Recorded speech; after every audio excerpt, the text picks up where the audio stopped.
சென்னையில் தங்கம் மற்றும் வெள்ளி தொடர்ந்து விலை அதிகரித்து புதிய உச்சத்திலேயே விற்பனையாகின்றன. ஒரு சவரன் ஆபரண தங்கம் 560 ரூபாய் விலை உயர்ந்து 1,03,120 ரூபாய்க்கு விற்கப்படுகிறது. 1 கிராம் தங்கம் 70 ரூபாய் விலை உயர்ந்து 12,890 ரூபாய்க்கு விற்பனையாகிறது. இதற்கிடையே 1 கிலோ வெள்ளி 9,000 ரூபாய் விலை உயர்ந்து 2,54,000 ரூபாய்க்கு விற்கப்படுகிறது. 1 கிராம் வெள்ளி 9 ரூபாய் விலை உயர்ந்து 254 ரூபாய்க்கு விற்பனையாகிறது. கேரள மாநிலம் வயநாடு மாவட்டத்தில் பழங்குடி முதியவரை கொன்ற 14 வயது ஆண் புலி வனத்துறை வைத்த கூண்டில் சிக்கியது.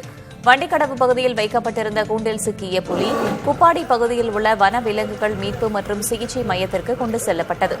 இதன் மூலம் கடந்த ஒரு வாரமாக அச்சத்தில் இருந்த புல்பள்ளி கிராம பழங்குடி மக்கள் நிம்மதியடைந்தனர். தென் தமிழகத்தின் மிக முக்கியமான திட்டமான மதுரை எய்ம்ஸ் மருத்துவமனையின் கட்டுமானப் பணிகள் 42% நிறைவடைந்துள்ளதாக மத்திய சுகாதாரத்துறை அமைச்சகம் அறிவித்த நிலையில் முதற்கட்ட கட்டுமானப் பணி இறுதிக்கட்டத்தை எட்டியுள்ளது. சுமார் 2,021 கோடி ரூபாய் மதிப்பீட்டில் உருவாகும் இந்த திட்டத்தில் தற்போது மருத்துவக் கல்லூரி மற்றும் மாணவர் விடுதி கட்டிடங்களுக்கு வண்ணம் பூசும் பணிகள் விறுவிறுப்பாக நடைபெற்று வருகின்றன. இது தொடர்பான வீடியோக்கள் இணையத்தில் வைரலாகி வருகின்றன. வரும் பொங்கல் பண்டிகைக்குள் சென்னையில் மாதவரம் மற்றும் மணலி ஏரியில் படகு சவாரி தொடங்கப்படவுள்ளது. இதற்கான சாத்தியக்கூறுகள் குறித்து தமிழ்நாடு சுற்றுலா வளர்ச்சிக் கழகம் ஆய்வு செய்து மோட்டார் படகுகளை இயக்குவதற்கு தேவையான ஆழம் ஏரியில் இருப்பதை உறுதி செய்துள்ளனர். 66 ஏக்கர் பரப்பளவு கொண்ட மாதவரம் ஏரி மற்றும் 29 ஏக்கர் பரப்பளவு கொண்ட மணலி ஏரி ஆகியவை சென்னை மாநகராட்சியால் தூர்வாரப்பட்டு சுத்தம் செய்யப்பட்டுள்ளன. நீலகிரி மாவட்டம் உதகையில் உள்ள அரசு தாவரவியல் பூங்கா பகுதியில் குறைந்தபட்ச வெப்பநிலையாக -2.7 டிகிரி செல்சியஸ் பதிவாகியிருக்கிறது. கலைக்குந்தா, அவலாஞ்சி, குந்தா போன்ற புறநகர் பகுதிகளில் உறைபனியின் தாக்கம் அதிகமாக இருந்தது. திறந்த வெளியில் நிறுத்தப்பட்டிருந்த வாகனங்கள் மற்றும் புல்வெளிகள் மீது பனித்துகள்கள் படர்ந்து வெள்ளை நிறத்தில் காட்சியளித்தன. காய்கறி தோட்ட வேலைகளுக்கு செல்லும் தொழிலாளர்கள் கடும் குளிரினால் பணிக்கு செல்ல முடியாத சூழல் ஏற்பட்டது. கிறிஸ்துமஸ் மற்றும் அரையாண்டு விடுமுறை என்பதால் திண்டுக்கல் மாவட்டம் கொடைக்கானலில் ஒரே நாளில் ஆயிரக்கணக்கான சுற்றுலா பயணிகள் குவிந்துள்ளனர். ஏரி முதல் வெள்ளி அருவி வழியாக பெருமாள் மலை வரை உள்ள பிரதான சாலைகளில் கடும் போக்குவரத்து நெரிசல் ஏற்பட்டது.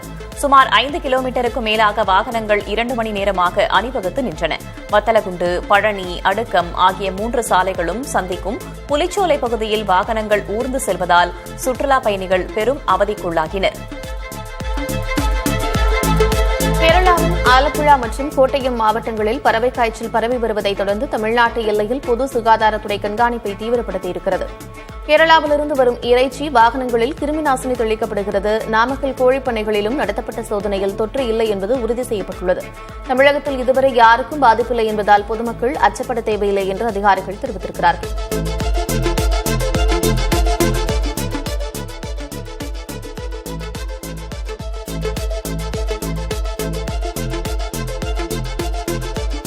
இந்தியாவில் காசநோயை ஒழிக்க மருத்துவ பாடத்திட்டத்தில் மாற்றங்களை கொண்டுவர இந்திய மருத்துவ ஆராய்ச்சி கவுன்சில் பரிந்துரைத்துள்ளது. இதன்படி இளநிலை மற்றும் முதுநிலை மருத்துவ படிப்புகளில் காசநோய் தொடர்பான பாடங்களை கட்டாயமாக்க வேண்டும் என்றும் மருத்துவ தேர்வுகளில் குறைந்தது ஒரு கேள்வியாவது காசநோய் குறித்து இடம்பெற வேண்டும் என்றும் அது கூறியுள்ளது. ஒவ்வொரு மருத்துவக் கல்லூரியிலும் 20 படுக்கைகள் கொண்ட தனி காசநோய் வார்டுகள் அமைக்கப்பட வேண்டும் என்று இந்திய மருத்துவ ஆராய்ச்சி கவுன்சில் பரிந்துரைத்துள்ளது. கள்ளக்குறிச்சி மாவட்டத்திற்கு சென்றுள்ள முதல்வர் மு.க.ஸ்டாலின் உளுந்தூர்பேட்டையில் உள்ள சிப்காட் தொழிற்சாலையை பார்வையிட்டார். 1,350 கோடி ரூபாய் மதிப்பீட்டில் 200 ஏக்கர் பரப்பளவில் அமைக்கப்பட்டு வரும் காலனி தொழிற்சாலையில் கட்டுமான பணிகளை ஆய்வு செய்தார். கட்டுமான பணிகளின் நிலை குறித்து அதிகாரிகளிடம் முதல்வர் ஸ்டாலின் கேட்டறிந்தார். அப்போது அமைச்சர்கள் ஏவா வேலு, டி.ஆர்.பி. ராஜா, அன்பில் மகேஷ் ஆகியோர் உடனிருந்தனர். கள்ளக்குறிச்சி மாவட்டத்தில் பயணம் மேற்கொண்டுள்ள முதலமைச்சர் மு.க.ஸ்டாலின் புதிதாக கட்டப்பட்டுள்ள ஆட்சியர் அலுவலக கட்டடத்தை திறந்து வைத்தார். வீரசோழபுரத்தில் 38 ஏக்கர் பரப்பளவில் 139 கோடியே 41 லட்சம் ரூபாய் மதிப்பில் 8 தளங்களோடு இந்த ஆட்சியர் அலுவலகம் கட்டப்பட்டுள்ளது. தொடர்ந்து பல்வேறு துறைகள் சார்பில் 341 கோடியே 77 லட்சம் ரூபாய் மதிப்பில் முடிவுற்ற 2,559 திட்டங்களை காணொலி காட்சி வாயிலாக முதலமைச்சர் திறந்து வைத்தார். தமிழகத்தில் மத நல்லிணக்கமும் மக்கள் ஒற்றுமையும் பாஜகவின் கண்களை உறுத்துவதாக முதல்வர் மு.க.ஸ்டாலின் குற்றம் சாட்டியுள்ளார். கள்ளக்குறிச்சியில் நடைபெற்ற விழாவில் பேசிய அவர் வட மாநிலங்களில் கிறிஸ்துமஸ் விழாவில் நிகழ்த்தப்பட்ட தாக்குதல்களை சுட்டிக்காட்டினார். அந்த மாடலை தான் தமிழ்நாட்டிலும் கொண்டுவர பார்க்கிறார்கள் எனவும் முதல்வர் ஸ்டாலின் குறிப்பிட்டார். திமுக ஆட்சியில் எந்த துறையை எடுத்துக் கொண்டாலும் தமிழ்நாடு சாதனை படைத்துள்ளதாக முதலமைச்சர் மு.க.ஸ்டாலின் பெருமிதம் தெரிவித்துள்ளார். கள்ளக்குறிச்சியில் நடைபெற்ற விழாவில் பேசிய அவர் அதிமுக ஆட்சியில் 5 விழுக்காடு சாதனையை கூற முடியுமா என்று சவால் விடுத்துள்ளார். மத்திய அரசு போடும் வேகத்தடையை தாண்டி தமிழ்நாடு சாதித்து நிற்பதாக முதலமைச்சர் மு.க.ஸ்டாலின் தெரிவித்தார். அதிமுகவில் விருப்ப மனுக்களை பெறுவதற்கான கால அவகாசத்தை டிசம்பர் 31ஆம் தேதி வரை நீட்டித்து கட்சித் தலைமை அறிவித்துள்ளது. கடந்த 15ஆம் தேதி முதல் 23ஆம் தேதி வரை முதலில் கால அவகாசம் வழங்கப்பட்டிருந்த நிலையில் கட்சி நிர்வாகிகளின் கோரிக்கையை ஏற்று தற்போது கால அவகாசம் நீட்டிக்கப்பட்டுள்ளது. 28ஆம் தேதி முதல் 31ஆம் தேதி வரை விருப்ப மனுக்களை அதிமுக தலைமை அலுவலகத்தில் சமர்ப்பிக்கலாம் என அக்கட்சியின் பொதுச் செயலர் எடப்பாடி கே. பழனிசாமி அறிவித்துள்ளார். 8000க்கும் மேற்பட்டோர் விருப்ப மனு பெற்றுள்ள நிலையில் கால அவகாசம் தற்போது நீட்டிக்கப்பட்டுள்ளது. 2026ஆம் ஆண்டின் முதல் கூட்டத்தொடர் ஜனவரி 20இல் தொடங்கும் என்று சபாநாயகர் அப்பாவு அறிவித்துள்ளார். இதுகுறித்து தலைமைச் செயலகத்தில் செய்தியாளர்களிடம் பேசிய அவர், ஜனவரி 20ஆம் தேதி காலை 9:30 மணிக்கு கூட்டத்தொடர் தொடங்கும் என்று தெரிவித்தார். தமிழ்நாடு அரசு தயாரித்து வழங்கும் உரையை சட்டமன்றத்தில் ஆளுநர் ரவி வாசிப்பார் என்று தெரிவித்த அப்பாவு, சட்டமன்றத்தின் மாண்பை ஆளுநர் காப்பாற்றுவார் என்று நம்புவதாகவும் குறிப்பிட்டார். தமிழகம், புதுச்சேரி மற்றும் காரைக்கால் பகுதிகளில் மழை பெய்யும் என வானிலை ஆய்வு மையம் தெரிவித்துள்ளது. ஓரிரு இடங்களில் லேசான பனிமூட்டம் இருக்கும் என்றும் தெரிவிக்கப்பட்டுள்ளது. சனி மற்றும் ஞாயிற்றுக்கிழமைகளில் வறண்ட வானிலையே நிலவக்கூடும் என்றும் அதிகாலை வேளையில் பனிமூட்டம் காணப்படும் என்றும் வானிலை ஆய்வு மையம் தெரிவித்துள்ளது. தொடர்ந்து 29ஆம் தேதி முதல் புத்தாண்டு வரை தமிழகம், புதுவை மற்றும் காரைக்கால் பகுதிகளில் மழை பெய்யும் என தெரிவிக்கப்பட்டுள்ளது. சென்னை மற்றும் புறநகர் பகுதிகளில் லேசான மழை பெய்யக்கூடும் என்று வானிலை ஆய்வு மையம் தெரிவித்துள்ளது. இதுகுறித்து வெளியிடப்பட்ட அறிக்கையில் நகரின் ஒரு சில பகுதிகளில் பனிமூட்டம் இருக்கும் என்று தெரிவிக்கப்பட்டுள்ளது. அதிகபட்ச வெப்பநிலை 30 டிகிரி செல்சியஸாகவும் குறைந்தபட்ச வெப்பநிலை 22 டிகிரி செல்சியஸாகவும் பதிவாகக்கூடும் என்று வானிலை மையம் தெரிவித்துள்ளது. சென்னையில் சனிக்கிழமையன்று பனிமூட்டம் இருக்கும் என்றும் குறைந்தபட்ச வெப்பநிலை 23 டிகிரி செல்சியஸாக பதிவாகும் என்றும் தெரிவிக்கப்பட்டுள்ளது. வாக்காளர் பட்டியலில் பெயர் சேர்ப்பதற்கு சென்னையில் மட்டும் இதுவரை 3 லட்சம் விண்ணப்பங்கள் விநியோகம் செய்யப்பட்டுள்ளன. 16 சட்டப்பேரவை தொகுதிகளை கொண்ட சென்னையில் சிறப்பு தீவிர வாக்காளர் திருத்தத்தில் 14 லட்சத்திற்கும் மேற்பட்டோர் நீக்கப்பட்டனர். இதனால் விடுபட்டவர்கள், தவறாக நீக்கப்பட்டவர்கள், புதிய வாக்காளர்களை மீண்டும் சேர்க்க நடவடிக்கை எடுக்கப்பட்டுள்ளது. இதற்காக சிறப்பு முகாம்களும் நடத்தப்படுகின்றன. சென்னையில் 16 சட்டப்பேரவை தொகுதிகளில் 11 லட்சம் படிவங்களை வழங்கி புதிய வாக்காளர்களை சேர்க்க முடிவு செய்யப்பட்டுள்ளது. இதுவரை 3 லட்சம் விண்ணப்பங்களை அதிகாரிகள் விநியோகித்துள்ளனர். கோவா தலைநகர் பனாஜியில் நடைபெற்ற தூய்மை இயக்கத்தில் உச்சநீதிமன்ற தலைமை நீதிபதி சூரியகாந்த் கலந்து கொண்டு தூய்மைப் பணிகளில் ஈடுபட்டார். பொதுமக்கள், நீதித்துறை அதிகாரிகள் மற்றும் உள்ளாட்சி நிர்வாக பிரதிநிதிகளோடு இணைந்து அவர் தூய்மை குறித்த விழிப்புணர்வை ஏற்படுத்தினார். சமூக பொறுப்புணர்வு மற்றும் பொது சுகாதாரத்தின் முக்கியத்துவத்தை வலியுறுத்தும் வகையில் இந்த இயக்கம் நடைபெற்றது. டெல்லியில் ஏழை எளியவர்களுக்கு 100 கேன்டீன்களில் 5 ரூபாய்க்கு மதிய உணவு வழங்கும் திட்டம் தொடங்கப்பட்டுள்ளது. டெல்லி முதல்வர் ரேகா குப்தா தொடக்கி வைத்த இத்திட்டத்தின் கீழ் RK Puram, Shalimar park, greater Kailash, Rajouri garden உள்ளிட்ட 45 இடங்களில் அடல் கேன்டீன்கள் தொடங்கப்பட்டுள்ளன. மதிய உணவாக பருப்பு, அரிசி, சாதம், சப்பாத்தி, சீசனுக்கு ஏற்ற காய்கறி, ஊறுகாய் ஆகியவை 5 ரூபாய்க்கு தரப்படும். மதிய உணவு காலை 11 மணி முதல் மாலை 4 மணி வரையிலும், இரவு உணவு மாலை 6:30 மணியிலிருந்து 9:30 மணி வரையிலும் தரப்படும். சமூக ஊடகங்கள் பயன்படுத்துவதற்கு விதிக்கப்பட்டிருந்த கட்டுப்பாடுகளை இந்திய ராணுவம் தளர்த்தியுள்ளது. இப்போது ராணுவத்தினர் இன்ஸ்டாகிராம் மற்றும் எக்ஸ் தளங்களை பயன்படுத்தலாம். ஆனால் பார்க்க மட்டுமே அனுமதி எனவும், எதையும் பதிவிடவோ, லைக் செய்யவோ, கமெண்ட் செய்யவோ கூடாது எனவும் தெரிவிக்கப்பட்டுள்ளது. பேஸ்புக் பயன்படுத்த தொடர்ந்து தடை நீடிக்கிறது. வீரர்கள் குடும்பத்தினருடன் தொடர்பில் இருக்கவும், வெளியுலக தகவல்களை தெரிந்து கொள்ளவும் இந்த பாசிவ் யூஸ் பயன்பாட்டு முறை அனுமதிக்கப்பட்டுள்ளது. சிறாருக்கு வழங்கப்படும் தேசத்தின் மிக உயரிய விருதான பிரதம மந்திரி ராஷ்டிரிய பால் புரஸ்கார் விருது இளம் கிரிக்கெட் வீரர் வைபவ் சூரியவன்ஷிக்கு வழங்கப்பட்டது. டெல்லியில் நடைபெற்ற விழாவில் குடியரசுத் தலைவர் திரௌபதி முர்மு விருதை வழங்கி கௌரவித்தார். 14 வயதே ஆன சூரியவன்ஷி முதல் தர கிரிக்கெட்டில் மிக இளம் வயதில் சதமடித்த வீரர் என்ற சாதனையை சில தினங்களுக்கு முன்பு படைத்திருந்தார்.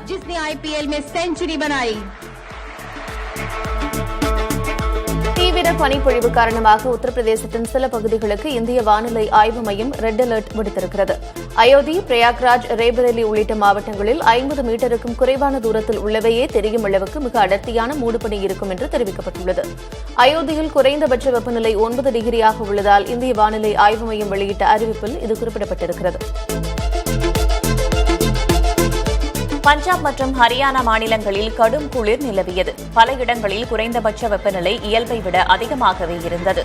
ஹரியானாவின் நர்னால் பகுதியில் 5.5 டிகிரி செல்சியஸ் வெப்பநிலை பதிவாகி அவ்விரு மாநிலங்களிலேயே மிக குளிர்ச்சியான இடமாக அமைந்தது.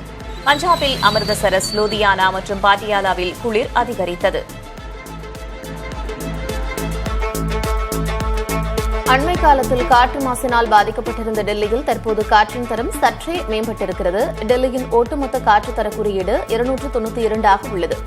இருப்பினும் ஆனந்த் விஹார், ஜஹாங்கீர்புரி போன்ற பல பகுதிகளில் காற்றின் தர குறியீடு 300 தாண்டி மிகவும் மோசமான நிலையிலேயே இருக்கிறது. டெல்லியின் PM 2.5 மாசுபாட்டில் 3 1 பங்கு அமோனியம் சல்பேட்டால் ஏற்படுகிறது என்று CREA ஆய்வு தெரிவிக்கிறது. உத்தரப்பிரதேசத்தில் அனைத்து அரசு பள்ளிகளிலும் செய்தித்தாள் வாசிப்பு கட்டாயமாக்கப்பட்டுள்ளது. மாணவர்களிடையே வாசிக்கும் பழக்கத்தை வளர்க்கும் வகையில் கூடுதல் தலைமைச் செயலாளர் பார்த்தசாரதி சென் சர்மா ஆங்கிலம் மற்றும் ஹிந்தி செய்தித்தாள்களை வாசிப்பதை கட்டாயமாக்கி உத்தரவிட்டுள்ளார். காலை வழிபாட்டு நேரத்தில் 10 நிமிடங்கள் ஒதுக்கி மாணவர்கள் சுழற்சி அடிப்படையில் தேசிய, சர்வதேச விளையாட்டு செய்திகளை படிப்பார்கள் என்று தெரிவிக்கப்பட்டுள்ளது. பாமக நிறுவனர் ராமதாஸ் தரப்பைச் சேர்ந்த மூத்த தலைவரும் சட்டமன்ற உறுப்பினருமான G.K. மணியை கட்சியிலிருந்து அதிரடியாக நீக்கி தலைவர் அன்புமணி அறிவிப்பை வெளியிட்டுள்ளார். பாட்டாளி மக்கள் கட்சியின் நலனுக்கும் கட்சி தலைமைக்கும் எதிராக G.K. மணி தொடர்ந்து செயல்பட்டு வருவதாகவும் கட்சியின் ஒழுங்கு நடவடிக்கை குழுவின் பரிந்துரையின்படி அடிப்படை உறுப்பினர் உள்ளிட்ட பொறுப்புகளிலிருந்து நீக்குவதாகவும் அன்புமணி அறிவித்துள்ளார். பாமகவில் இருந்து நீக்கப்பட்டது குறித்த கேள்விக்கு பதில் சொல்ல விரும்பவில்லை என்று ராமதாஸ் தரப்பைச் சேர்ந்த G.K. மணி திட்டவட்டமாக தெரிவித்துள்ளார். சேலத்தில் 29ஆம் தேதி நடைபெறும் பாமக செயற்குழு பொதுக்குழு கூட்டத்திற்கான லட்சணையை G.K. மணி வெளியிட்டார். தொடர்ந்து செய்தியாளர்களிடம் பேசிய அவர், கட்சியில் அடிப்படை உறுப்பினராகவே இல்லாத ஒருவர் என்னை எப்படி நீக்க முடியும் என்றும் என்னை நீக்கும் அதிகாரம் அவருக்கு கிடையாது என்றும் தெரிவித்தார். திருப்பரங்குன்றம் மலை உச்சியில் கந்தூரி விழா நடத்த அனுமதி வழங்கக்கூடாது என்று கோரி தாக்கல் செய்யப்பட்ட மனு மீது பதிலளிக்க தர்கா தரப்புக்கு நீதிமன்றம் உத்தரவிட்டுள்ளது. மாணிக்கமூர்த்தி என்பவர் தொடுத்த வழக்கை விசாரித்த உயர்நீதிமன்ற மதுரை கிளை ஜனவரி 2ஆம் தேதிக்கு விசாரணையை ஒத்திவைத்தது. ஏற்கனவே மலை உச்சியில் அசைவ உணவுகளுக்கு தடை விதிக்கப்பட்டிருக்கும் நிலையில் தற்போதைய நிலையே நீடிக்க வேண்டும் என்ற மனுதாரரின் கோரிக்கையை நீதிபதி ஏற்க மறுத்துவிட்டார். ஜனவரி 6ஆம் தேதிதான் கந்தூரி விழா நடைபெறவுள்ளதால் அவசர உத்தரவு பிறப்பிக்க இயலாது என நீதிபதி தெரிவித்தார். சென்னை நுங்கம்பாக்கம் பள்ளிக்கல்வித்துறை தலைமை அலுவலகம் முன்பு இடைநிலை ஆசிரியர்கள் சாலை மறியல் போராட்டத்தில் ஈடுபட்டனர். திமுக அரசு சம வேலைக்கு சம ஊதியம் வழங்க வேண்டும் என்ற தங்கள் கோரிக்கையை நிறைவேற்றாமல் ஏமாற்றுவதாக குற்றம் சாட்டினர்.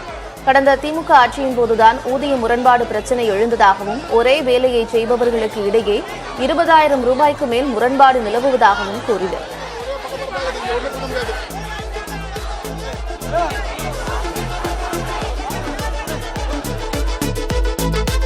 சென்னையில் போராட்டம் நடத்திய இடைநிலை ஆசிரியர்கள் கைது செய்யப்பட்டதற்கு பாரதிய ஜனதா கட்சியின் மாநில முன்னாள் தலைவர் அண்ணாமலை கண்டனம் தெரிவித்திருக்கிறார். இதுகுறித்து எக்ஸ் வலைதளத்தில் அவர் வெளியிட்ட பதிவில், ஆசிரியர்களின் கவன ஈர்ப்பு போராட்டங்களை கண்டுகொள்ளாமல் திமுக அரசு கைது செய்வதாக குறிப்பிட்டுள்ளார். தங்கள் உரிமைகளுக்காக போராடுபவர்களை கைது செய்து அவர்களை ஒடுக்குவதையே முழுநேர பணியாக திமுக அரசு செய்து வருவதாக குற்றம் சாட்டிய அவர், பொய்யான தேர்தல் வாக்குறுதிகளை கொடுத்து பொதுமக்களை ஏமாற்றி திமுக ஆட்சிக்கு வந்ததாக விமர்சித்துள்ளார்.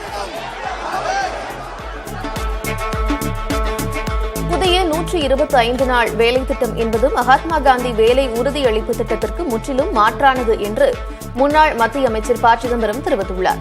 புதுக்கோட்டையில் செய்தியாளர்களிடம் பேசிய அவர், மகாத்மா காந்தி வேலை உறுதியளிப்பு திட்டத்திற்கான நிதியில் 90% மத்திய அரசும் 10% மாநில அரசும் பங்களிப்பை வழங்கியதாக கூறினார். ஆனால் இப்போது மத்திய அரசு பங்களிப்பு 60%ஆகவும் மாநில அரசு பங்களிப்பு 40%ஆகவும் இருப்பதாக குறிப்பிட்டார். திமுக கூட்டணியில் கூடுதலாக தொகுதிகளை பெற முயற்சிப்போம் என்று மார்க்சிஸ்ட் கம்யூனிஸ்ட் கட்சியின் மாநில செயலர் சண்முகம் தெரிவித்துள்ளார். நாகையில் செய்தியாளர்களை சந்தித்த அவர் தமிழ்நாடு முழுவதுமே தங்கள் கட்சிக்கு வெற்றி வாய்ப்பு உள்ளதாக குறிப்பிட்டுள்ளார். எந்த இடத்தில் நின்றாலும் சிபிஎம் வெல்லும் என்றும் சண்முகம் நம்பிக்கை தெரிவித்தார். விஜயிடம் ஆட்சியை வழங்க தயாராக இருக்கும் மக்கள் எப்போது சட்டமன்ற தேர்தல் நடைபெறும் என்று எதிர்பார்த்து காத்துக் கொண்டிருப்பதாக தாவேக நிர்வாகக் குழு தலைமை ஒருங்கிணைப்பாளர் செங்கோட்டையன் தெரிவித்துள்ளார். கோபிச்செட்டிப்பாளையம் தாவேக அலுவலகத்தில் நடைபெற்ற கட்சி வளர்ச்சிப் பணிகள் குறித்த ஆலோசனைக் கூட்டத்தில் பேசிய அவர் தமிழகத்தில் நடந்த எஸ்ஐஆர் பணிகளில் 97 லட்சம் வாக்காளர்கள் நீக்கப்பட்டுள்ளதை சுட்டிக்காட்டினார். தேர்தலில் தனக்கு சீட் கொடுக்கப்படுகிறதா என்பது நோக்கமல்ல, பாஜகவின் வெற்றியே முக்கியம் என்று நடிகை குஷ்பு தெரிவித்துள்ளார். சென்னை பட்டினப்பாக்கம் சீனிவாசபுரம் கடற்கரையில் பாஜக சார்பில் சுனாமி நினைவு தினம் அனுசரிக்கப்பட்டது.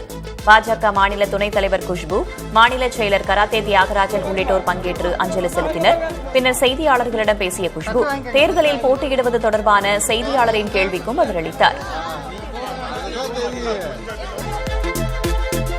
இலங்கை கடற்படையால் நவம்பர் மாதம் கைது செய்யப்பட்ட ராமநாதபுரம் மாவட்டம் நம்புதாளை மீனவர்கள் அபராதம் செலுத்தியதைத் தொடர்ந்து விடுதலை செய்யப்பட்டனர்.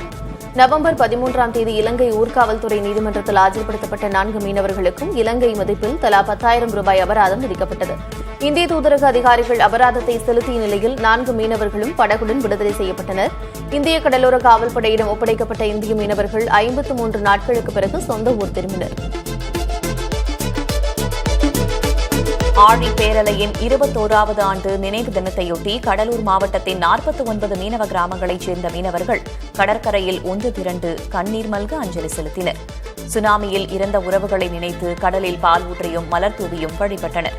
சுனாமி நினைவு என்பதால் மீனவர்கள் யாரும் கடலுக்கு மீன்பிடிக்கச் செல்லவில்லை.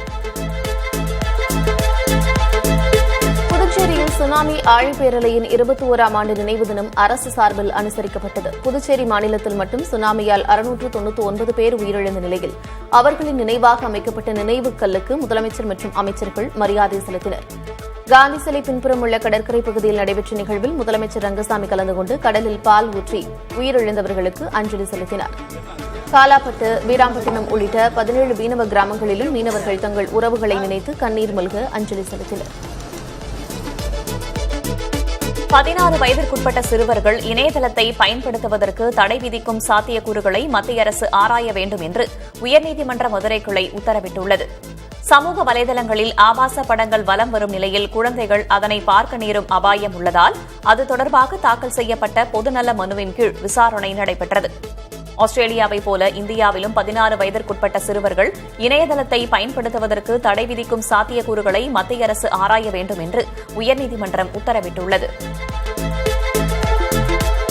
புதுச்சேரி அரசியலில் போலி மருந்து விவகாரம் அதிர்வலைகளை ஏற்படுத்தி வரும் நிலையில் துணைநிலை ஆளுநர் கைலாசநாதன் டெல்லிக்கு அவசர பயணம் மேற்கொண்டுள்ளார். போலி மருந்து விவகாரத்தில் ஜிஎஸ்டி அதிகாரி, என்ஆர் காங்கிரஸ் பிரமுகர் உள்ளிட்ட 21 பேர் கைது செய்யப்பட்டுள்ளனர். இதில் புதுச்சேரி சபாநாயகர் செல்வத்திற்கும் தொடர்பிருப்பதாக முன்னாள் முதலமைச்சர் நாராயணசாமி குற்றம் சாட்டியுள்ளார். இந்த சூழலில் துணைநிலை ஆளுநர் கைலாசநாதன் டெல்லியில் மத்திய உள்துறை அமைச்சர் அமித் ஷாவை சந்தித்து பேச உள்ளதாக கூறப்படுகிறது. இந்துக்கள் சிறுபான்மை மக்களுக்கு அரணாக இருப்பதை பாஜக சீர்குலைக்க முயற்சி செய்வதாக இந்திய கம்யூனிஸ்ட் கட்சியின் மாநில செயலாளர் மு. வீரபாண்டியன் தெரிவித்துள்ளார். இந்திய கம்யூனிஸ்ட் கட்சியின் 100 நிறைவு விழா மற்றும் மூத்த தலைவர் நல்லகருவின் 101வது பிறந்தநாள் விழா கட்சியின் தலைமை அலுவலகமான தியாகராய நகர் பாலன் இல்லத்தில் நடைபெற்றது. அப்போது செய்தியாளர்களிடம் பேசிய மாநில செயலாளர் மு. வீரபாண்டியன் 2026ஆம் ஆண்டு சட்டமன்ற தேர்தலில் யார் என்ன வியூகத்தை வகுத்தாலும், பிரதமர் தலைமை தாங்கி வந்தாலும் அவர்களுக்கு தமிழக மக்கள் சரியான பதிலடி கொடுப்பார்கள் என்றார். நித்வா புயலால் ஏற்பட்ட பாதிப்புகள் நீங்கி தற்போது இலங்கை நுவரெலியாவில் சீரான காலநிலை நிலவுகிறது. இதனால் சுற்றுலாப் பயணிகளின் வருகை அதிகரித்துள்ளது. மோசமான வானிலையால் 20 நாட்களாக நிறுத்தப்பட்டிருந்த கிரகிரி ஏரி படகு சவாரி சீரமைப்பு பணிகளுக்கு பின் மீண்டும் தொடங்கியிருக்கிறது. கிறிஸ்துமஸ் மற்றும் புத்தாண்டு விடுமுறையை முன்னிட்டு வெயில், சாரல் மழை, பனிப்பொழிவு என்று மாறுபட்ட வானிலையை ரசிக்க மக்கள் அதிக அளவில் இலங்கைக்கு வருகிறார்கள். இலங்கையில் டிட்வா புயலால் பொலனறுவை மாவட்டத்தில் யானைகள் பாதிக்கப்பட்டிருக்கின்றன. புயலால் சோமாவதி யானைகள் சரணாலய பகுதியில் வெள்ளம் பெருக்கெடுத்து காட்டு யானைகள் பாதிப்புக்குள்ளாகின. தற்போது வெள்ளம் வடிய தொடங்கியுள்ள நிலையில் சரணாலயத்தின் பல பகுதிகள் சதுப்பு நிலமாகவும் சேறு சகதியுடனும் காணப்படுகின்றன. இப்பகுதிகளில் உணவு தேடி இடம்பெயரும் காட்டு யானைகள் இந்த சேற்று பகுதிகளை கடந்து செல்ல முடியாமல் கடும் சிரமத்தை அனுபவிக்கின்றன. ஆஸ்திரேலியா இங்கிலாந்து அணிகளுக்கு இடையேயான 4வது டெஸ்ட் கிரிக்கெட் போட்டியில் முதல் நாளிலேயே 20 விக்கெட்டுகள் விழுந்தன. மெல்பர்னில் நடைபெறும் இந்த போட்டியில் முதலில் பேட்டிங் செய்த ஆஸ்திரேலிய அணி முதல் இன்னிங்ஸில் 152 ரன்களுக்கு ஆட்டமிழந்தது. அதிகபட்சமாக மைக்கேல் நேசர் 35 ரன்கள் எடுத்தார். பின்னர் விளையாடிய இங்கிலாந்து அணி முதல் இன்னிங்ஸில் 110 ரன்களுக்கு சுருண்டது. மைக்கேல் நேசர் 4 விக்கெட்டுகளையும் சாய்த்தார். இதன் பின்னர் இரண்டாவது இன்னிங்ஸில் விளையாடிய ஆஸ்திரேலிய அணி விக்கெட் இழப்பின்றி 4 ரன்கள் எடுத்திருக்கிறது. அடுத்த ஆண்டு பிப்ரவரியில் இந்தியா மற்றும் இலங்கையில் நடைபெறவுள்ள T20 உலகக்கோப்பைக்காக ஓய்வெடுக்க முடிவு செய்திருக்கிறார். முதுகு காயம் காரணமாக முதல் 2 ஆஷஸ் போட்டிகளில் விளையாடாத அவர் 3வது போட்டியில் 6 விக்கெட்டுகளை இழந்து ஆஸ்திரேலியாவின் வெற்றிக்கு உதவினார். ஆஷஸ் கோப்பையை ஆஸ்திரேலியா தக்கவைத்துக் கொண்டதால் மீதமுள்ள போட்டிகளில் அவருக்கு ஓய்வளிக்கப்பட்டுள்ளது. அடுத்த மாதம் நடக்கவுள்ள T20 உலகக்கோப்பையில் விளையாடுவதே தனது இலக்கு என்று பேட் கமின்ஸ் தெரிவித்துள்ளார்.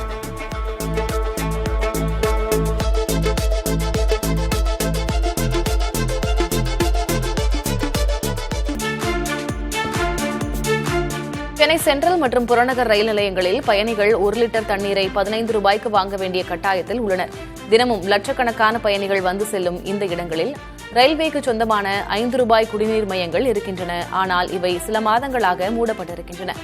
இது சாமானிய மக்களையும் தூய்மை பணியாளர்களையும் பாதித்துள்ளது. இதுகுறித்து ரயில்வே அதிகாரிகளிடம் கேட்டபோது பழைய ஒப்பந்ததாரர் விலகிவிட்டதாகவும் பொங்கல் பண்டிகைக்கு முன்னதாக புதிய ஒப்பந்ததாரர் மூலம் குடிநீர் மையங்கள் மீண்டும் திறக்கப்படும் என்றும் தெரிவித்துள்ளனர்.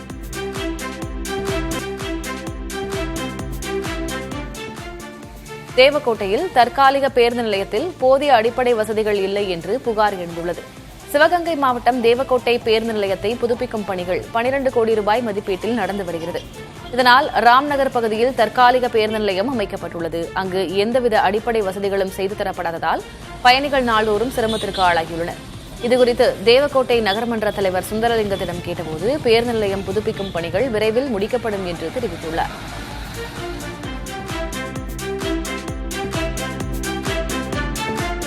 பதினேழு வயதிற்குட்பட்ட மாணவ மாணவிகளுக்கான 69வது தேசிய அளவிலான மேசை பந்தாட்ட போட்டிகள் பெரம்பலூரில் தொடங்கியுள்ளன.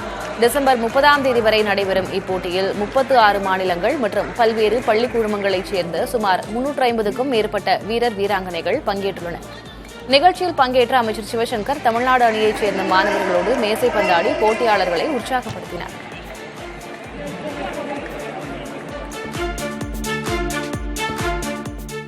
திண்டுக்கல் மாவட்டம் மணப்புலிக்காடு கிராமத்துக்கு கடந்த 75 ஆண்டுகளாக சாலை மற்றும் மேம்பால வசதி செய்து தரப்படாததை கண்டித்து அப்பகுதி மக்கள் நத்தம் யூனியன் அலுவலகத்தில் குடியேற முயன்றனர். தமிழர் தேசம் கட்சியுடன் இணைந்து 100க்கும் மேற்பட்டோர் தங்களது குழந்தைகள், ஆடு மற்றும் மாடுகளோடு அலுவலக வளாகத்திற்கு வந்தனர். உரிய நடவடிக்கை எடுப்பதாக அதிகாரிகள் அளித்த வாக்குறுதியை தொடர்ந்து போராட்டம் தற்காலிகமாக கைவிடப்பட்டது.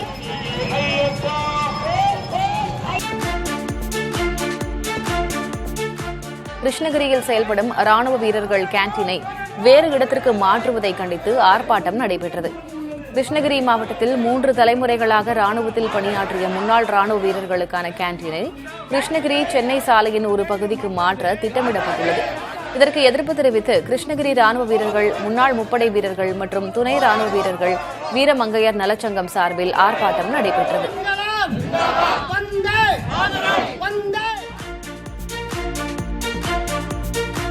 திருவள்ளூர் மாவட்டம் பழவேற்காடு கடற்கரையில் சுற்றுலா பயணிகள் வீசிச் செல்லும் பிளாஸ்டிக் கழிவுகளால் கடல் வாழ் உயிரினங்கள் பெரும் ஆபத்தை சந்தித்து வருகின்றன.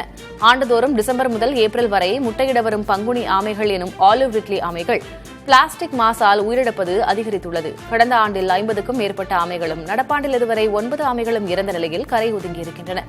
சுற்றுலா பயணிகள் வீசும் உணவு மற்றும் குளிர்பான புட்டிகள் கடல் நீரோடு கலந்து சுற்றுச்சூழலை சீர்குலைக்கின்றன. இதுகுறித்து உரிய ஆய்வு நடத்தி பிளாஸ்டிக் கழிவுகளை அகற்றவும் பயன்பாட்டை தடுக்கவும் நடவடிக்கை எடுக்கப்படும் என மாவட்ட ஆட்சியர் பிரதாப் உறுதியளித்துள்ளார்.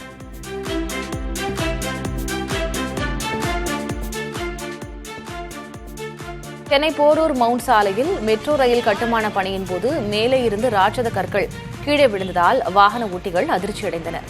போரூரிலிருந்து ஐயப்பந்தாங்கல் நோக்கி சென்ற பாஜக நிர்வாகி சேர்மன் துரை என்பவரது சொகுசு கார் மீது கற்கள் விழுந்ததில் காரின் முன்பக்க கண்ணாடி மற்றும் மேற்கூரை பலத்த சேதமடைந்தது. காரின் பின்னால் வந்த இருசக்கர வாகன ஓட்டிகள் நூலிழையில் உயிர் தப்பினர். பாதிக்கப்பட்டவர் காரை சாலையின் குறுக்கே நிறுத்தி போராட்டத்தில் ஈடுபட்டதால் நீண்ட நேரம் போக்குவரத்து நெரிசல் ஏற்பட்டது. திருப்பதி ஏழுமலையானை தரிசிக்க வார இறுதி மற்றும் விடுமுறை நாட்களை முன்னிட்டு நாடு முழுவதிலும் இருந்து ஆயிரக்கணக்கான பக்தர்கள் திருமலையில் குவிந்து வருகின்றனர். அலிபிரி சப்தகிரி சோதனைச் சாவடியில் வாகனங்கள் நீண்ட வரிசையில் காத்து கிடக்கின்றன. கருடா சர்க்கிள் முதல் சோதனைச் சாவடி வரை போக்குவரத்து ஸ்தம்பித்துள்ளது. வாகன சோதனைக்கு அதிக நேரம் எடுத்துக் கொள்ளப்படுவதால் கைக்குழந்தைகள் மற்றும் முதியவர்களுடன் வரும் பக்தர்கள் சிரமம் அடைகின்றனர். கூட்டம் அதிகரித்துள்ளதால் இலவச தரிசனத்திற்கு 15 முதல் 18 மணி நேரம் வரை காத்திருக்க வேண்டிய நிலை ஏற்பட்டுள்ளது. அதீத கூட்டத்தை கருத்தில் கொண்டு டிசம்பர் 27, 28 மற்றும் 29 ஆகிய தேதிகளில் ஸ்ரீவாணி ஆஃப்லைன் தரிசன டிக்கெட்டுகள் ரத்து செய்யப்படுவதாக திருமலை திருப்பதி தேவஸ்தானம் அறிவித்துள்ளது. திருப்பதி ஏழுமலையான் கோயிலில் தமிழக ஆளுநர் ஆர் என் ரவி மற்றும் RSS தலைவர் மோகன் பகவத் ஆகியோர் வழிபாடு செய்தனர். மோகன் பகவத் VIP பிரேக் தரிசனம் மூலம் ஏழுமலையானை தரிசனம் செய்த நிலையில் அவருக்கு தீர்த்தம் மற்றும் பிரசாதங்கள் வழங்கப்பட்டு வேத பண்டிதர்கள் ஆசைகள் வழங்கினர். இதனைத் தொடர்ந்து தமிழக ஆளுநர் ஆர் என் ரவி குடும்பத்துடன் VIP தரிசனம் மூலம் ஏழுமலையானை வழிபட்டார். தரிசனத்திற்கு பின்னர் கோவில் வளாகத்தில் உள்ள ஸ்ரீ ரங்கநாயக்க மண்டபத்தில் வேத பண்டிதர்கள் ஆசீர்வாதங்கள் வழங்கினர். தொடர்ந்து ஆளுநர் மற்றும் அவரது குடும்பத்தினருக்கு தீர்த்தம் மற்றும் லட்டு பிரசாதங்கள் வழங்கப்பட்டன. உத்தரப்பிரதேசத்தில் அனைத்து அரசு பள்ளிகளிலும் செய்தித்தாள் வாசிப்பு கட்டாயமாக்கப்பட்டு உத்தரவு பிறப்பிக்கப்பட்டுள்ளது. காலை வழிபாட்டு நிகழ்வில் 10 நிமிடம் ஒதுக்கி மாணவர்கள் சுழற்சி முறையில் செய்தி வாசிப்பார்கள் என்று தெரிவிக்கப்பட்டுள்ளது. மொபைல் போன் திரைகளையே குழந்தைகள் நீண்ட நேரம் பார்த்து வரும் இன்றைய சூழலில் செய்தித்தாள்களை வாசிக்கின்ற போது அவர்களது கவனம் அதிகரிக்கும் என்றும், செய்தித்தாள் வாசிப்பு என்பது பழக்கமாக மாறும்போது பொது அறிவு மேம்படுவதோடு போட்டித் தேர்வுகளுக்கு தயாராக பெருமளவில் உதவும் என்றும் உத்தரப்பிரதேச அரசு வெளியிட்ட அறிவிப்பில் குறிப்பிடப்பட்டுள்ளது. மேலும் மொழி புலமையும் சவாலான காலங்களில் முடிவெடுக்கும் திறனும் அதிகரிக்கும் என்றும், உள்ளூர் முதல் உலகச் செய்திகள் வரை அறிகின்ற மாணவர்கள் சமூகத்துடன் நல் உறவை பேண வழி ஏற்படுவதோடு பொறுப்புள்ள குடிமகனாக வளர செய்தி வாசிப்பு பழக்கம் முக்கிய பங்காற்றும் என்றும் அந்த அறிவிப்பில் தெரிவிக்கப்பட்டுள்ளது.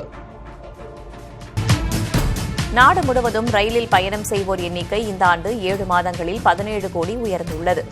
கடந்த ஏப்ரல் முதல் அக்டோபர் வரையிலான காலகட்டத்தில் ரயில் பயணியர் எண்ணிக்கை 17.61 கோடி அதிகரித்திருப்பதாக ரயில்வே நிர்வாகம் தெரிவித்துள்ளது. நாடு முழுவதும் தினமும் இயக்கப்படும் பயணியர் ரயில்களின் எண்ணிக்கை 12,617 உள்ளது. தினமும் 2,40,00,000 பேர் ரயிலில் பயணம் செய்கின்றனர். கடந்த ஆண்டு ஏப்ரல் முதல் அக்டோபர் மாதம் வரையிலான காலகட்டத்தில் 425,41,00,000 பேர் ரயிலில் பயணம் செய்துள்ள நிலையில் இந்த ஆண்டு அதே காலகட்டத்தில் 443.02 கோடி பேருக்கும் மேல் பயணம் செய்துள்ளனர்.